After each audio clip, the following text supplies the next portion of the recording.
a complete metal frame kit will come with rails, which are the frame.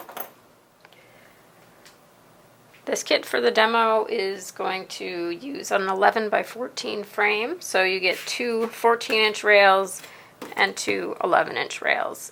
An archival 4-ply bright white mat board with a window that is hinged to a 2-ply backing board, a piece of 1/8 inch archival foam board, a piece of UV filtering acrylic.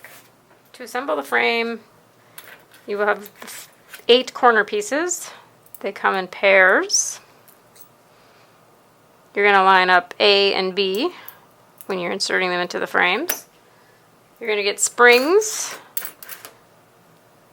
the 2 hangers, picture wire, hooks and nails for hanging the picture.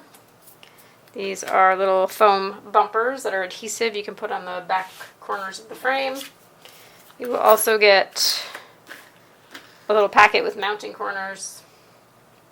And this is everything in the kit that you will need to frame your artwork.